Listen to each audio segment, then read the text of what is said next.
I like the way Alton talks about that childhood professorship in my life.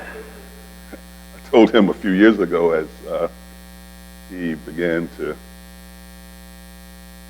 change his appearance. I told him then, I said, now I'm going to stop saying you were my student. I'm just going to say we were at FIST together.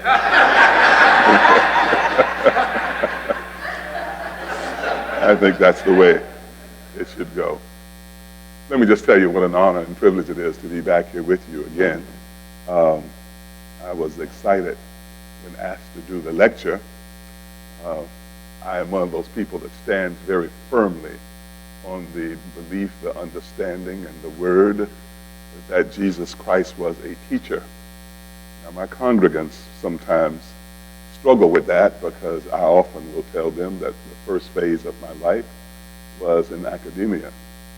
I'm used to having 50 minutes. And so as I've gotten older, it seems like I preach longer. So every now and then I just say I'm just being the teacher that God has called and ordained me to be. But it is indeed a pleasure. And I'm going to tell you, it really was a joy when I saw that this was going to last for an hour and a half. So I'm still trying to reduce my notes down to that. No, if this goes the way in which I intend for it to go, I'll stop at a point where we'll still have some interactive time. And one reason why I decided to move down here is just so I could be close to you and to see you and be able to. I really enjoy being able to just look people in the eye. That's one of the ways in which I've come to have some sense of whether or not that which I am trying to impart and convey is having, I think, the impact that I would desire. So there's a way in which I just want to say thank you, thank you, thank you for this opportunity. Thank you for this theme, whosoever, finding holy ground. I'm not sure all of what you had in mind as that theme took shape.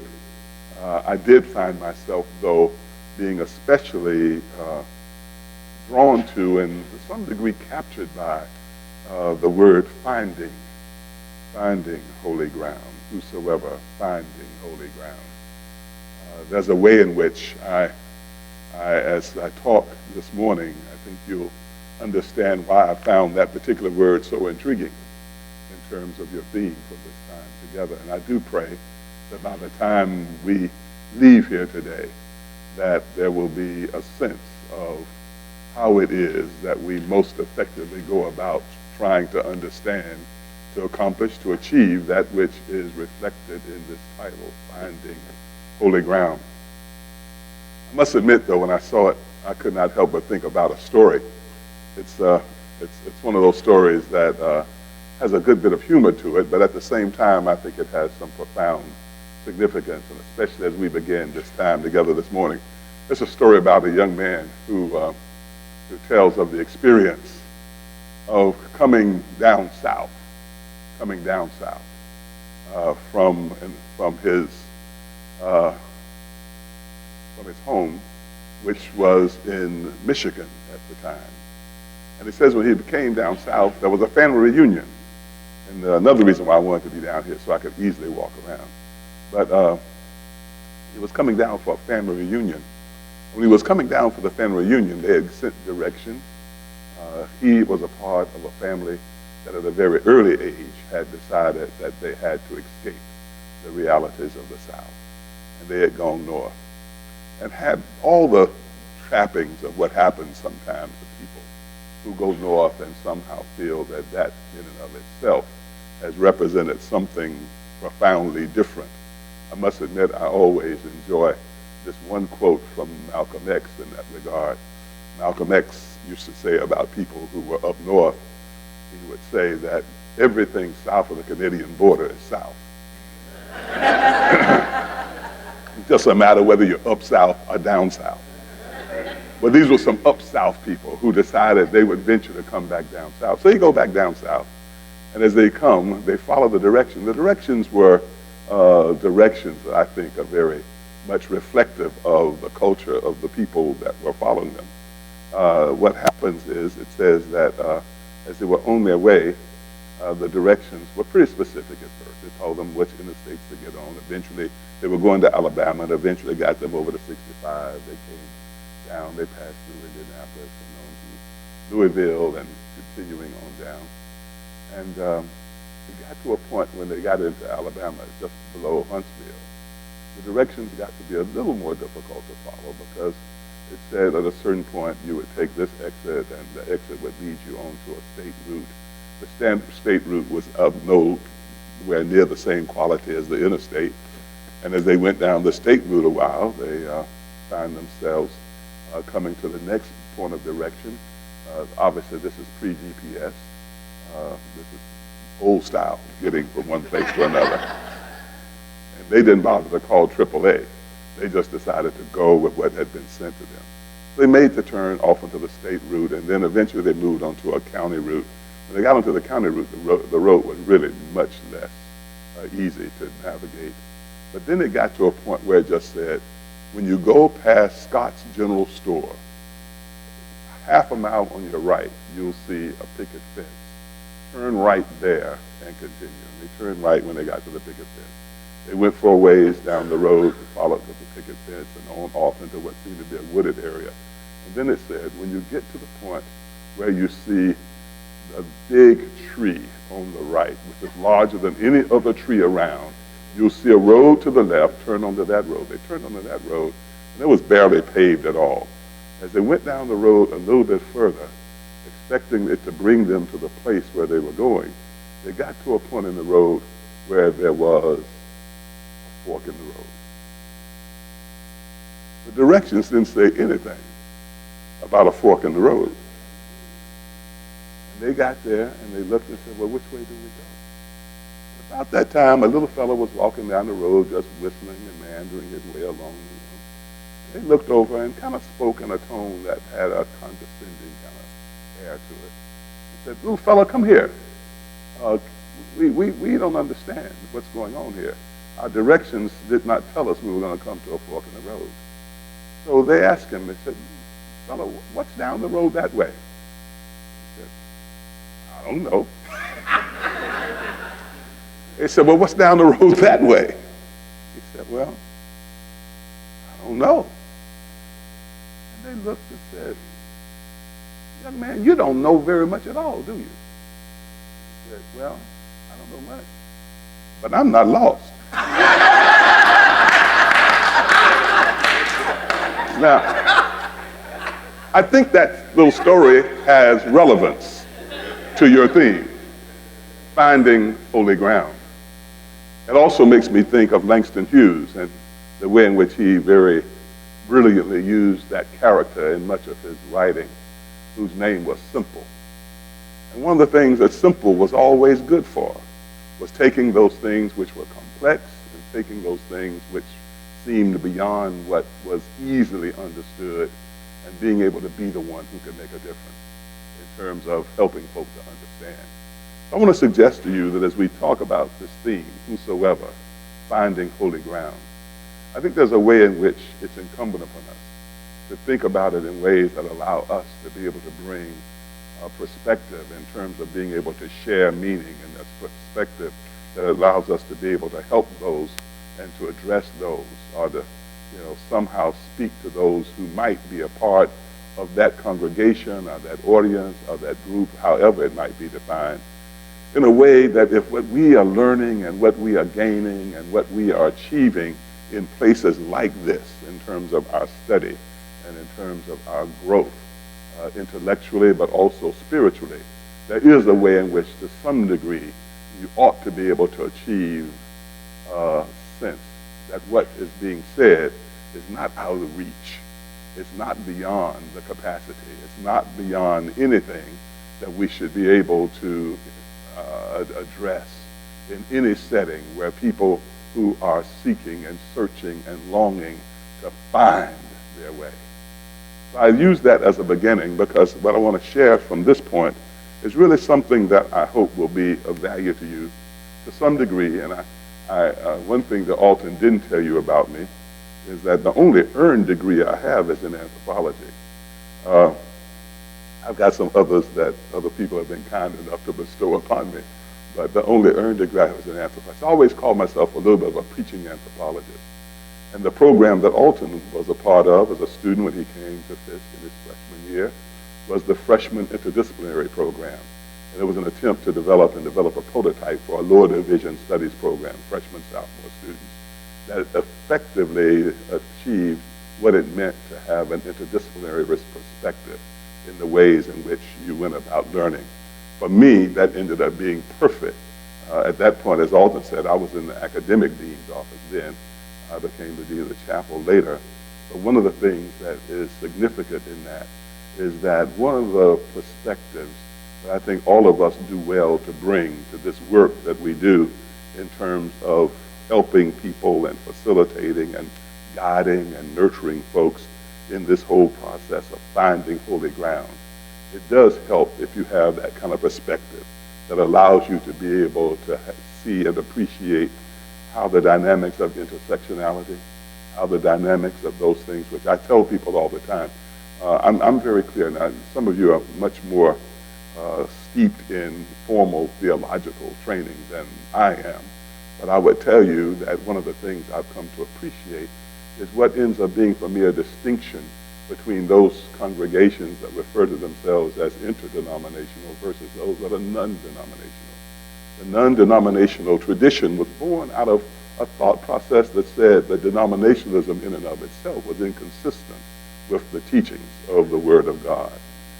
Interdenominationalism to me, and that's the reason why we embrace that, is to suggest that there is common ground, that there's a way in which there is a point of departure, especially in terms of the Holy Scriptures, but even more so in terms of the way in which the values and the precepts end up being a part of something that allows you to be able to, in some ways, move beyond even what might be framed purely in terms of those of us who are trying to be followers of Jesus Christ in a way that has been translated into what we call Christianity. Because there's a way in which I think that when we really understand being followers of Jesus Christ, it allows you to be able to transcend the ways in which the institutionalization of the church has come to be something that to some degree ends up being exclusive, and we're talking about following one who was inclusive in every sense of the word. So I found that to be important because at Metropolitan Church, I tell people, you know, we have a lot of people from every faith tradition, I mean, every denomination. We got Baptists, Methodists, Presbyterians, Lutherans, Episcopalians, you know, a few Catholics, a couple of Jews, you know, and one or two Muslims. But there's a way in which we find ourselves understanding that when that whole true meaning of intersectionality and interdisciplinary thinking becomes a part of who we are, it's a tremendous asset in terms of doing what we are learning and developing the capacity to do in places like this, in terms of being able to minister effectively to all who come. Because there's a way in which we do have to figure out how to respond to the whosoever.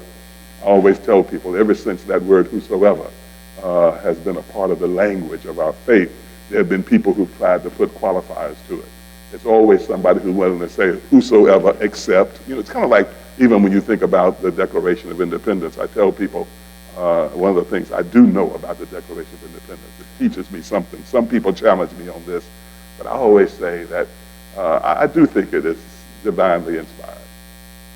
I do think it's divinely inspired. Now, I understand all the contradictions in that, in terms of who the writers were and what the realities of their personal lives might have been at the time. But I feel this about preaching, period. And that is, and doing the work that many of you are trained to do and preparing to do. I always tell people, if what I have to say is not bigger than I am, it's nothing at all. Because there's a way in which we often are called to proclaim a truth that's bigger than us. And if you don't understand that, then you don't come to the place of doing the work in a posture that has a degree of open-mindedness that allows you to be able to plumb the depths of the possibilities of learning and growing and helping others to do so. If you can't get beyond what ends up being the stumbling blocks that far too often limit our capacity to be able to respond. So what I want to do is also frame this in another way. I am always given to just having to deal with where you are at the moment. But where I am at this moment is very significant in that, you know, this is a space where I find myself somewhere in very recent terms between All Saints' Day and then the whole experience of Thanksgiving, which is on the horizon. And for us in Nashville at Metropolitan Church, in between the two, tomorrow, as I rush home tonight to do an event at Fisk, but tomorrow we will spend our day at Pineal Ridge Retreat Center in our annual Howard Thurman Retreat. Now, if I take those things and frame them in terms of here I am at Louisville Seminary today in between, I would be less than genuine and honest with you to say that what I have to say to you is somehow framed as a part of those three things. All Saints Day, where we are this day, and where we're going in the next week or so in terms of Thanksgiving. Not to mention the ways in which the experience of Advent, which is on the horizon, and all of the high holy days of the Jewish community that have just gone by, all of that ends up being a part of the mix that I think would help us to talk about how you go about finding holy ground. I'm going to tell you where it's going to go from the beginning, and then I'll see if I can work my way back around to where I give you some evidence of what will support it. For the beginning, the first thing I want to suggest to you is that finding holy ground is about being able to understand and realize that holy ground is in everything and everyone everywhere, okay? So I'll try to make that case in the next few minutes with you. But you have to be able to have that mindset because it has to be about everything, everyone, everywhere. And it's where all of the uniqueness of life ends up being framed in a fashion that allows us to be able to discover wholeness in the midst of what in a cursory look might seem to be division and fragmentation. I say that, and it's wonderful, by the way, to stand here and preach with that image behind me of the whosoever. Because one of the things that always is, to me, an intriguing part of that particular piece of art, which was done by a preacher whose experience, I should tell you this much about David Cassidy, which probably no one has said to you. This is actually one of the first paintings that David Cassidy did. I remember when he first picked up a paintbrush and decided that he wanted to paint. And this was at a very, I would say, elementary stage of his career as an artist in that way. But one of the things that I always find especially intriguing about it, and it's great to have a microphone where I can turn around and you still don't feel that I'm in any way being disrespectful to you, but I want you to just think about the fact, and I always appreciate the kaleidoscope of colors and the way in which you find yourself dealing with so many pieces. It's kind of like looking at stained glass art, and the way in which stained glass art is very often the byproduct of how artists have been able to take fragments of other things and turn them into the beautiful pieces that we see. But what I find interesting about it is this whole business of saying at the same time it has to be about everything, everyone, everywhere, but you also have to realize that the uniqueness of life can be framed in a way that allows you to be able to see wholeness that can emerge out of it. I think that's what we find ourselves. I always think of that great story that Howard Thurman tells about the first time he went to the Rodin Gallery in New York City. And he was looking at, all of us know the great work of Rodin in terms of the thinker, and that ends up being significant to something I'm going to share with you in a moment as well. Everybody knows the thinker, right? You got it? Yeah, okay, you got that, right? There's a way in which he wanted to see that because he had a story that he told about how it always captured his imagination because he was determined that he wanted to be a thinker. He tells that story about how he was moving through the gallery, the Rodin Gallery, and as he went through the gallery, he found himself at a point where he was looking so intently at the piece that was the thinker, he bumped into the other piece, which when he turned around and looked at it, was the hand of God. And in the hand of God, one of the things that's always so powerful is the way in which out of that hand, which seems to be chaos, and which seems to be without specific form and definition and character, but out of that he sees and was able to see the emergence of human life. And I think that's a part of the way in which you have to have the ability to look and to see. Because unless you can see that way, then you find yourself stuck on the fragmentation. And what's happened in our societal reality is there's so much emphasis on the fragmentation that we lose the opportunity to be able to see the wholeness. We lose the opportunity to be able to see that all of this is the byproduct of the hand of God. And there's a way in which the only way it works is for you to have a sense of being grounded, So I like the idea of finding holy ground, but sometimes groundedness is something that we miss. We miss it because of the ways in which, in too many instances, the superficialities of life, the ways in which we look at life, where we see things purely in terms of the external, without any depth of appreciation for that which ends up being at the core, the heart, the center of what it is that we're looking at. Then there's a way in which when you do that, then you find yourself, well, what does it mean to be grounded? Groundedness is what allows you to be able to transcend all of life's realities that can sometimes be like a flash of lightning. Because when that happens, if you're grounded, then there's a way in which it is not as though it does not impact you, but that it ends up flowing through you and having a different kind of impact over against that which destroys you. If you're not grounded, you're very susceptible to that which becomes destructive. If you're not grounded, you're very susceptible to misunderstanding and not having the appreciation that I think we have the ability to have as human beings. If you're not grounded, then you find yourself falling into the trap of the way in which those superficial things end up being the basis of your understanding in a fashion that causes which creates the inability for us to be one people. And indeed, what we are talking about is wholeness and oneness and unity and togetherness. There's a way in which we find ourselves dealing with this whole question of what it means to be people who have discovered that in truly being grounded in the sense of the whosoever, we're able to then transcend and move beyond the stuff that gets in the way of our ability to be whole and to be one. Because you see, there are so many pieces, but possible, and it seems that in seeing so many pieces, it would be almost impossible to figure out how to make them fit together. Now, you might be sitting there thinking, no, that's not me, but I will tell you it is you. Because it doesn't take any of us very long to get outside of our comfort zones in terms of the basic things in life. I'll just go right on. I'll explain more to you in a minute about why I'm going in this direction. There are basic things, but you'd be surprised how, in terms of the basic things of life, there end up being points at which we find ourselves having a hard time being able to identify with and being able to embrace others. One that's very glaring to me all the time as you travel is the whole thing of dietary custom.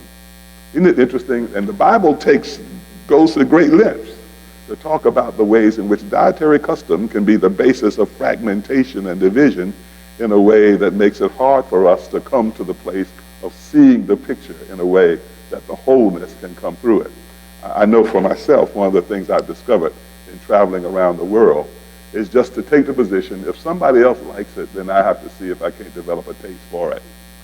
Now, for some folks, that's ridiculous because you would see some things and there would be opportunity. But there's a way in which, and I think it's not a mistake, that there actually is that opportunity in the Word of God and in the book of Acts, where you have that wonderful story about the sheep that comes down and allows you to be able to get beyond that. Because I'm trying to get you to understand how superficial kinds of realities on a very basic and fundamental level. This is when it takes simple to come into the picture, to help you to be able to understand that maybe it is about nutrition and maybe it is about one of the necessities that is necessary for life. It's the same thing in terms of the way in which we deal with, of course, religion and other basics. My point to you is this. Don't ever find yourself thinking that somehow you are beyond it. Alton might remember that I have to tell you, Alton, it is a fact. It's been right at 50 years since you were in that classroom. And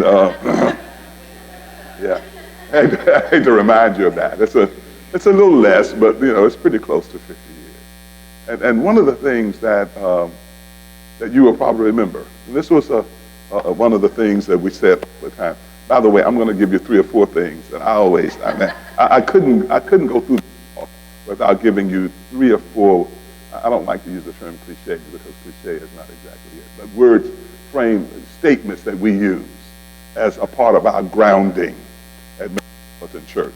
One of them that you had 50 years ago, which I still, teach in all my teaching, is the whole business of learning how to be a person who has the experience of learning how to think over against being governed by the experiences of what we've been told to think.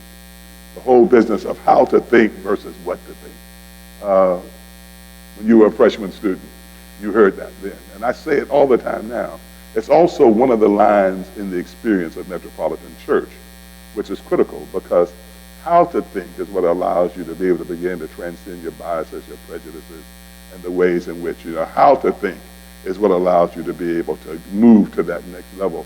But for some of us, it ends up being problematic. And the reason why it's problematic is because you've been in the faith traditions where you've been told what to think for so long in terms of doctrinal positions and understandings, that in order to get to the point where you can move beyond the stumbling blocks and the barriers in terms of bringing everybody into the circle of inclusion, which should be the way in which we think about the whosoever, we can't do it because of what we have been told to think over against learning how to think for ourselves.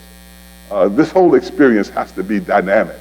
And I think whenever we find ourselves in a place where there's anything that suggests stagnation in terms of the ways in which we think, then you find yourself in a place where I think you're being compromised in terms of going to the next level.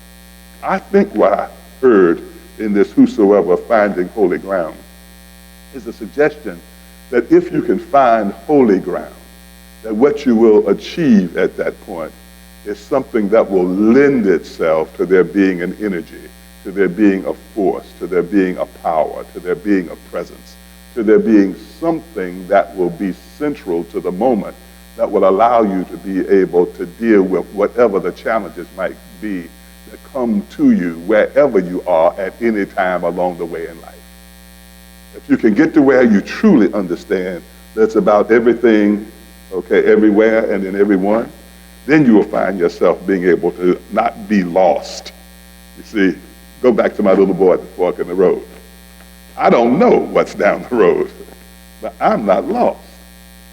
And there's a way in which not being lost has a lot to do with being grounded in a way that allows you to understand some things. So the 2 other things I'll just use as some points of some stuff you can just hang a thought or 2 on. One is that you don't get to holy ground. You have to understand you have to start at the place of recognizing fertile ground. Fertile ground ends up being an important part of appreciating wherever, because fertile ground is born out of an appreciation that whatever it is that we're referring to and talking about as being the ground is ultimately the byproduct of the hand of God. Fertile ground means that it's a place of productivity. Fertile ground is what we usually think of as where there is, produce, that there is something that comes. Fertile ground ends up being a place where there is that which can emerge from the very basic. Let me give you all this. It's going to be fertile ground, common ground, and holy ground, all right? So you got those points. I'll say some things about all of them. But fertile ground ends up meaning that when you're looking at another human being, that what you're looking at is an individual who has within them, as Howard Thurman used to talk about that whole thing about when the God in me connects with the God in you. When the God in me connects with the God in you, no matter what superficially, and no matter what externally, and no matter what culturally, and no matter what it might mean on all the other levels, that you might try to understand who a person is, ultimately what allows you to be able to know that there's the potential for there to be in that encounter where the encounter becomes divine. Again, Thurman always talks about his experiences. He has about 3 or 4 different sermons where he talks about divine encounter. But isn't it different about life when you walk to every person you greet along the way and what you perceive and what you sense and what you feel at the very depths of your being, that this is a divine encounter. And I think that one of the things that following Jesus Christ, you have to find yourself recognizing that the divine encounter is most often in that which is not the ordinary but the extraordinary. Not that which is the acceptable but the unacceptable. Not that which has been included but often that which has been excluded. But radical inclusivity also means, and this helps me a lot in terms of dealing with the teachings of Jesus, radical inclusivity, and a lot of people challenge me on this often, but radical inclusivity at some point means that you have to figure out how to be inclusive of people who are exclusive. That's important where we are in history right now, all right? Jesus is still challenging us, you all. Jesus is still challenging us to live up to and to rise above and to be I have all kinds of critiques. I have all kinds of analysis. I have all kinds of ways in which I look at, scrutinize, and try to understand what's going on in some of the madness in the world around us today. And I also happen to be one of those people, and this might be problematic in terms of some of y'all's stuff, in terms of what you've been taught before. But I really do believe in redemption in a way. You like to talk about restorative justice and all of that, and there's a way in which, let me just hit my All Saints Day piece for you for a minute. Sainthood is so powerful. It must have been intended for me to talk about sainthood today to some degree. I was in St. Louis for the last couple of days at the Drug Policy Alliance talking about issues around drug policy. And we have a good number of African Americans who are involved in that, but not an overwhelming number. But there were black people everywhere. And I was trying to figure out, something's going on. It turns out that the traditional Church of God in Christ, which always met in Memphis, Tennessee for many years, has now moved their meeting to St. Louis. You all know the Church of God in Christ, don't you? Okay, right. I mean, it's like, anyway. It's the epitome of everything you ever imagine about the cultural reality of religion in the black community. Okay, now, it's all of that and more. But what I found to be powerful about it in thinking about this business of sainthood is that I found myself drawn to that very simple way of defining sainthood as being simply saints are those who, in one way or another, have facilitated or been the vehicle by which people have been brought to Christ. Boom, that's it. I think what ends up being all of the other, of the tradition and other faiths there. But it's that simple. So in that sense, all of us end up being in that kind of, well, all I'm saying is that if you think of it in those terms, one of the things that you should easily appreciate is that you end up having to deal with what is hard for some of us to hear and to see. Because you see, for some of us, it's hard to think about imperfect saints. Remember, I'm just trying to get to how you learn to deal with every encounter as a divine encounter. You have to understand the imperfection in saints. There's a way in which all of us, sorry, I'm also working on my stuff for tomorrow, you all. So I told you, what did I tell you? Where did I tell you I am? You're going to hear all of it today. I'm between All Saints, Howard Thurman, and Thanksgiving, all right? So you're going to hear those themes. But let me just tell you, it's really interesting because another Howard Thurman quote that becomes very important in this regard is the simple word where he says that none of life's contradictions are final. None of life's contradictions are final. And for all of us, we have to acknowledge when we deal forthrightly with who we are, the contradictions that are a part of our life experience. It's also important to understand how many people have been able to transcend and rise above their contradictions. And a part of what allows that to happen is those moments when somehow the reality of holy ground becomes so intertwined with and a part of life that it begins to modify, it begins to impact and affect the way in which you think, look at, and consider everything. I think it's so important right now because I'm trying to understand how you end up coming to a place where that which seems to be so sinister and seems to be so evil, that seems to be so outside of what I think of as being that which would be God's desire for us. In the midst of all of that, I still find myself saying, how do I hold on to the sense of hope? How do I maintain the way in which I believe that God's grace and mercy is greater than all of the madness? I think when I was here and for the inauguration, I made a little bit of a reference to my mentor and friend, Philip Halley, who wrote a book that if none of you have read it, you ought to read it, Lest Innocent Blood Be Shed, who just talks about how in the midst of, the experience of Nazism and the way in which, and I just recently, somebody help me real quick. What's the name of the gentleman who he was one of the founding members of the United Nations, and I think was the first president of the World Council of Churches. What is it?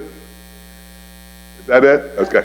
Is he the one that there's the association with the quote where he says, at least it's the one who gets credit for it. Clearly, it's probably saying the line that says, they came for the communists, and I didn't speak up. Then they came for the, okay, all right. Then they came for the union workers. I didn't speak up. Then they came for the Jews. I didn't speak up. When they came for me, nobody was there to speak up for me. He actually had been involved in the Communist Party. He voted for Hitler twice. He had been a part of the whole Nazi regime at a moment, but he actually, had a transformative moment. I'm just trying to get you to understand how you walk up to every moment and have because we invariably end up in those places. There's a way in which I also find myself when I talk about this whole thing of how to think. It allows you to be able to, if you're going to be effective in it, you have to learn how to develop a whole new level of humility. I'm very proud of all of y'all. You're alumni of this great institution, and it is a great institution. In my mind, it's greater than it's ever been because y'all elected Alton to be the president. But that required thinking outside the box a little bit, But what I would say to you is that I'll tell you how I experience it, because I think this whole dynamic of culture, race, ethnicity, and the like comes to be a part of it very significantly. I think everybody in this room has been in some kind of cultural awareness training. Have you all done that somewhere? Cultural awareness, cultural sensitivity. What's the other one I like to use? Anti-racism, right? What is it? Diversity training and all that, all those, right?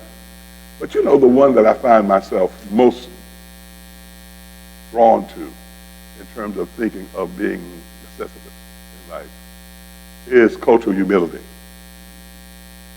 One of my good friends tells the story where he had been attracted to the teachings of a Zen master who was from Korea, and he had an opportunity to go and to be in his presence. And he had the opportunity to be in a smaller group than usually would be the case. Anyway, when he got there, they chose a few people who would have personal moments with this particular Zen master. And he was chosen to be one. And when he went into this space, he always describes it like it was a tent inside of a building with all the air of the mystique of such a place. He said when he walked in, the master was sitting in a lotus position with his head down. And he said that he walked in and just seemed that the appropriate thing to do was try to assume the same position. So he got right in front of him and assumed the best he could, a lotus position.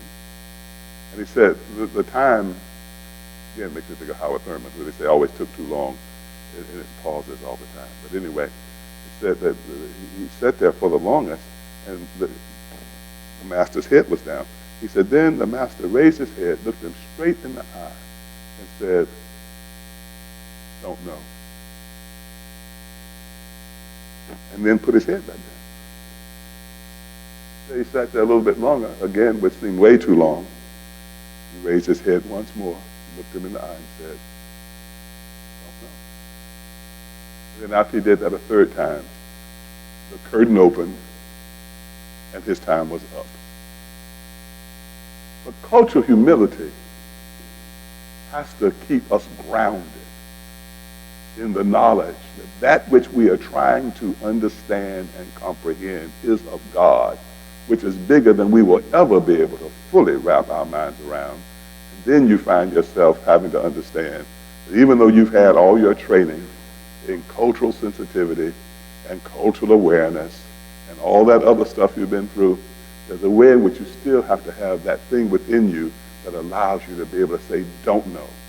But when looking at another human being, don't know only means I don't know all of what has been a part of what has shaped. I don't know all of what has been a part of bringing forth and developing who you are.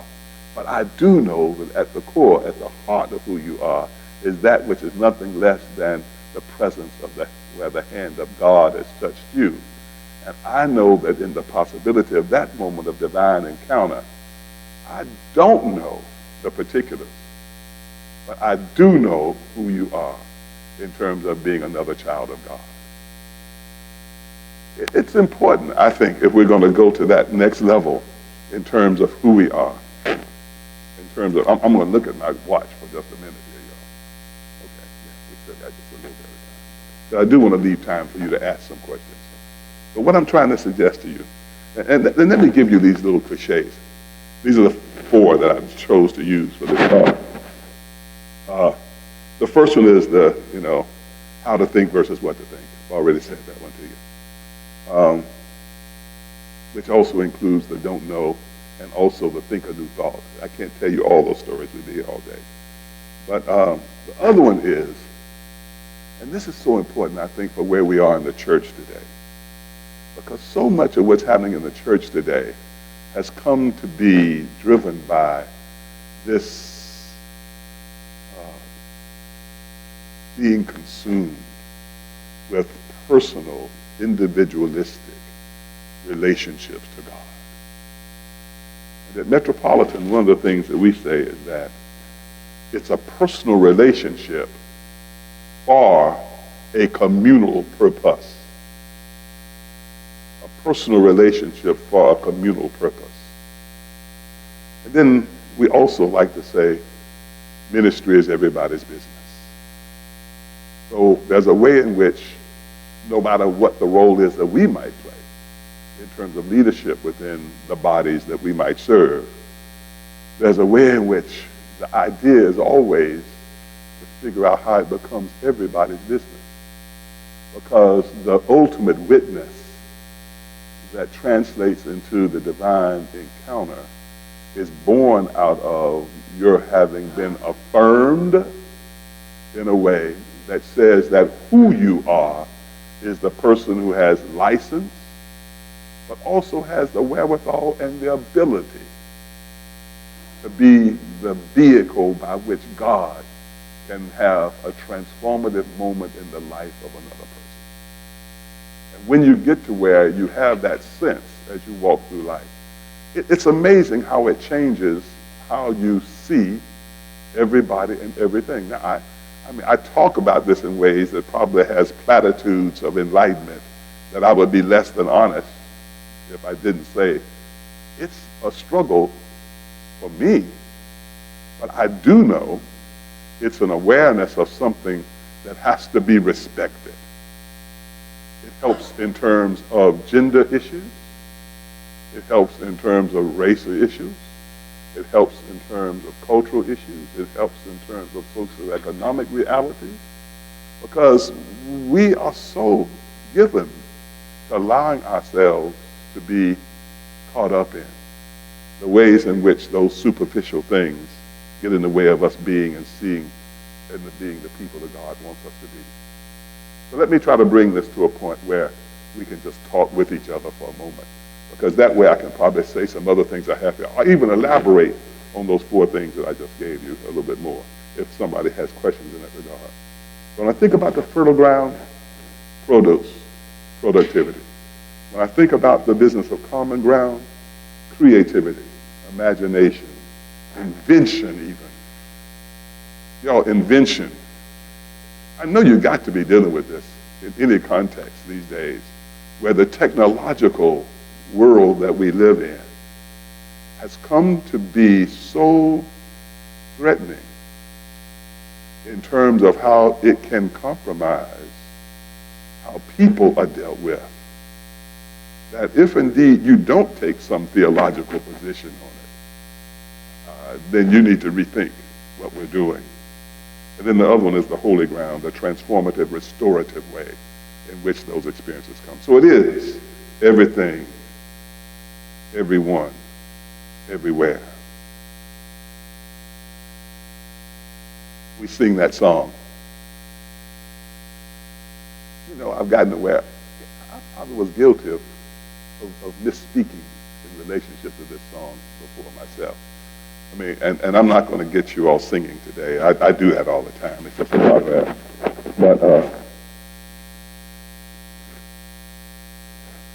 But I get people singing who don't even sing. I can't sing. But when the Spirit says sing, I usually open my mouth and try. But let me give you a song that all of you all sing and have the business. I used to have real misgivings about the song. It's the Kumbaya. You know, I used to think it was kind of Mickey Mouse, Kumbaya, Kumbaya. But then, of late, I've come to where I realize that the Kumbaya is really about an awakening to the presence of the living God. It's not that you're saying that, suggesting that God is not here, but you see, what the Kumbaya means for me now is that wherever I am, this is holy ground too. Wherever I am, this is holy ground too. And if indeed it has some degree of pacification in terms of, especially when tensions are real high, maybe you do need a Kumbaya moment to help you to remember that this is where God is. And I think that what we ultimately are trying to grow in our capacity to do at this institution and all of them like this institution, especially since we dare to have the word theology in it, which I think means something that has to do with knowing God. The one who is unknowable. If nothing else, you ought to be humbled by that, because there's a way in which we are all trying, I think, to come to a place where we can be the vessels. Y'all, look, there are even people who are trying. You think about what's going on in so many churches now. We're at a point where we are realizing and seeing the evidence of the weaponization of all kinds of stuff. I didn't realize how deeply the weaponization of religion has become a part of our everyday reality. Now, if you're going to counter that, you need to go and rethink what putting on the full armor of God means. Because some have chosen to make it to be understood as giving you license to put on the armor of this world. But I think that from the position which we find ourselves, from the position of perhaps not having the same kind of worldly force and power, then there's a way in which we need to continue to cultivate and to enhance and to expand the ranks of those who have the ability to make a difference. So finding holy ground, I think, is a tremendous challenge in terms of the way in which you live your life as though you know where it is.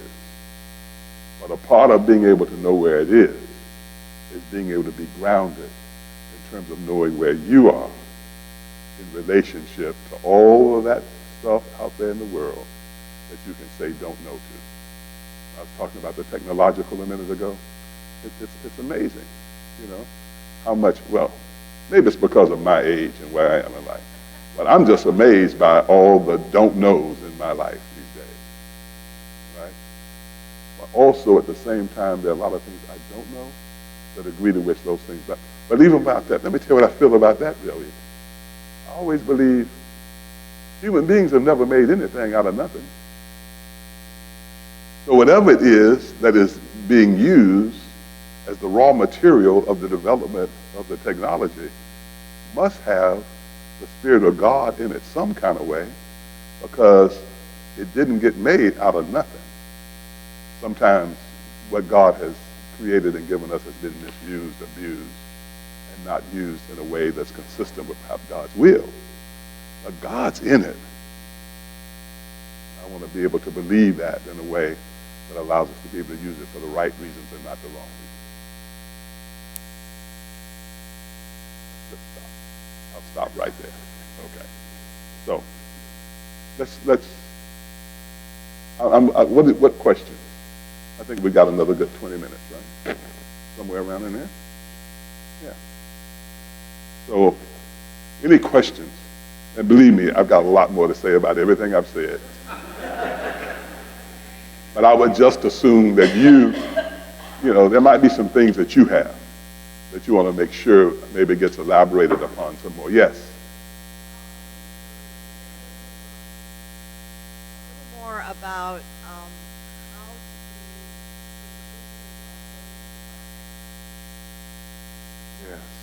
Yes. Well, now the simple answer, all right, is to start with the point